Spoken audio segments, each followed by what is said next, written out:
Cat Size, signé Cat Size, Cat Size, signé Cat Size. Hello les hackers, bienvenue sur la chaîne 0CQ des Jack Cyber, commenté, critiqué et décrypté. Aujourd'hui, bien que je sois un peu enrhumé, on va se faire une petite vidéo, hein. Hein, on va s'intéresser à une histoire assez folle, celle du braquage spectaculaire du Louvre qui a fini par révéler une faille de sécurité. Alors, pas du tout le type de faille qu'on imagine dans ce type d'affaires, hein.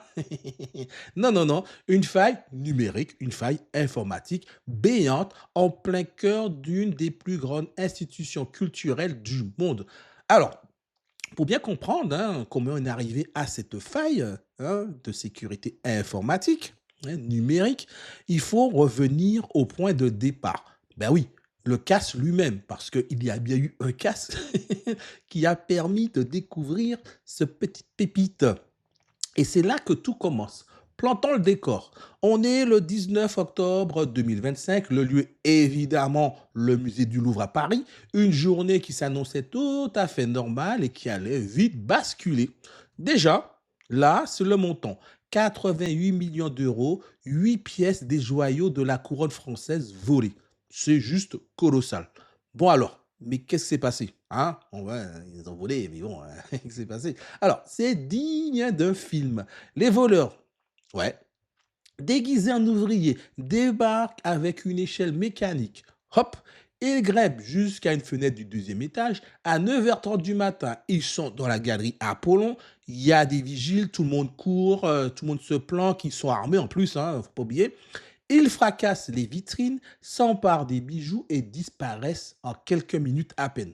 L'opération, ultra rapide, ultra audacieuse, ils sont tellement pressés qu'ils en laissent même tomber une couronne qui sera retrouvée plus tard.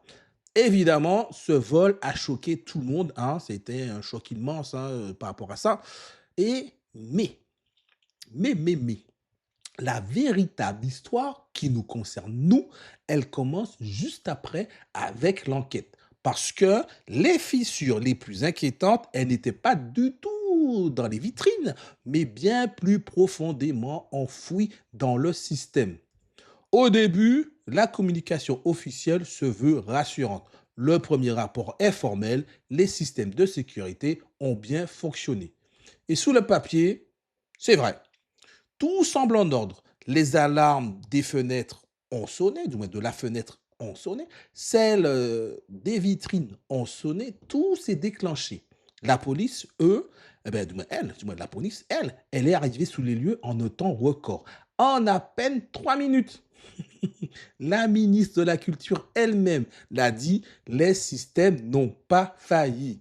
On pourrait se dire, ouf, la catastrophe a été limitée ou un peu limitée. Sauf qu'il y a un mais. Et il y a un mais de taille. Car des audits de sécurité réalisés en toute confidentialité, avant même le vol, peignaient un portrait radicalement différent. Alors, que disent ces fameux rapports? Alors là, attention, ce qui va suivre est à la fois d'une simplicité désarmante et absolument sidérant. Tout d'abord, du moins, oui, tout part d'abord d'un audit mené en 2014 par l'ANSSI, l'Agence nationale française de cybersécurité. Et là, les experts tombent sur quelque chose d'incroyable. C'est tellement incroyable que c'est à peine croyable. Le mot de passe. Le mot de passe qui permet d'accéder au serveur de vidéosurveillance, donc le cœur même de la sécurité visuelle du musée, le musée le plus visité du monde, était, roulement de tambour, Louvre. Oui, vous avez bien entendu, le mot de passe était Louvre, le nom du musée. Et ce n'est pas une blague, hein. C'est ce qui est écrit noir sur blanc dans les documents. Et le pire, c'est que ce n'est même pas une exception. Ça semble être une habitude. L'audit a montré qu'une autre application de surveillance fournie par Thales, par exemple, avait en mot de passe Thales. Donc, On a affaire à une pratique qui semble être généralisée. Utiliser des mots de passe par défaut les plus évidents possibles. En fait, ce mot de passe, ce n'est que la partie visible de l'iceberg.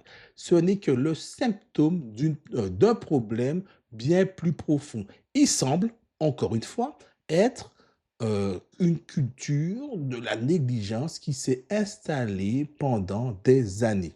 Regardez la chronologie suivante. Elle est juste hallucinante. On voit un décalage constant, parfois de plusieurs années, entre le moment où un logiciel n'est plus sécurisé par son créateur et le moment où le musée continue de l'utiliser.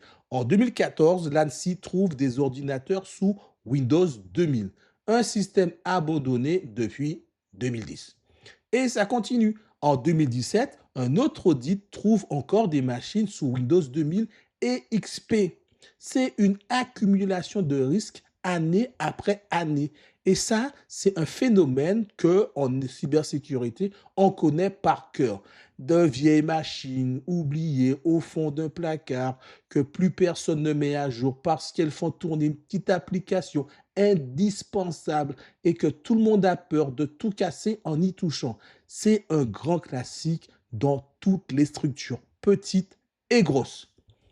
Et pour qu'on se représente bien la chose, hein, pour qu'on se mette bien le truc dans l'idée, c'est comme si on demandait de protéger des lingots d'or et on s'attend à trouver une porte blindée, hein, une porte de coffre-fort blindée avec des lasers, des gardes partout, mais en réalité, on découvrait une simple porte en bois avec un petit cadenas tout rouillé. C'est là le décalage entre la protection qu'on s'imagine et la protection réelle.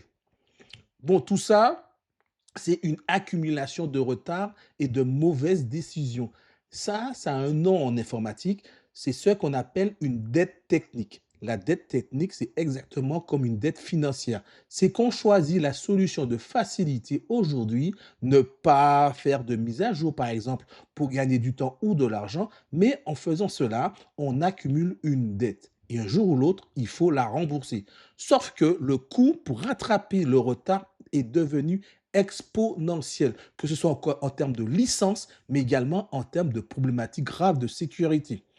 Forcément, hein, quand l'info est sortie, hein, ça a fait beaucoup réagir. On trouve sur les réseaux sociaux des petites blagounettes et tout, mais c'est devenu une sorte, voilà, une sorte de blague, un symbole de ce qu'il ne faut absolument pas faire en termes de cybersécurité. Par contre, rien ne prouve que les voleurs hein, ont exploité ces failles numériques pour commettre leur larcin. Mais c'est presque, on va dire, ce n'est pas la question en fait, hein, parce que ces audits révèlent une culture d'entreprise, une culture, je dirais, institutionnelle où le risque, qu'il soit physique ou numérique, a été gravement sous-estimé pendant des années. Et en plus de ça, ça laisse une autre question finale, une question qui peut faire flipper, hein, c'est si ces trésors-là, considérés comme inestimables pour la planète, gardés dans le musée du moins le plus célèbre du monde, étaient ou encore sont, on ne sait jamais, protégés par des mots de passe si faibles. Ça amène forcément à se demander, et nos données dans d'autres services de l'État, hein, qu'est-ce qui les protège? Comment sont-elles, hein, protégées, sauvegardées, sécurisées? Les données de santé, nos données, je dirais, des impôts, nos données de carte d'identité, etc., etc. Est-ce que si des audits sont menés, il y a eu ce même type de résultat? Au final, on ne saura peut-être jamais. Néanmoins, c'est une affaire à suivre. Prenez soin de vous. Si vous avez aimé ce décryptage et cette petite vidéo, n'hésitez pas à liker, à la partager. Et comme je dis toujours, la cybersécurité est moins chère que gratuit. Ciao!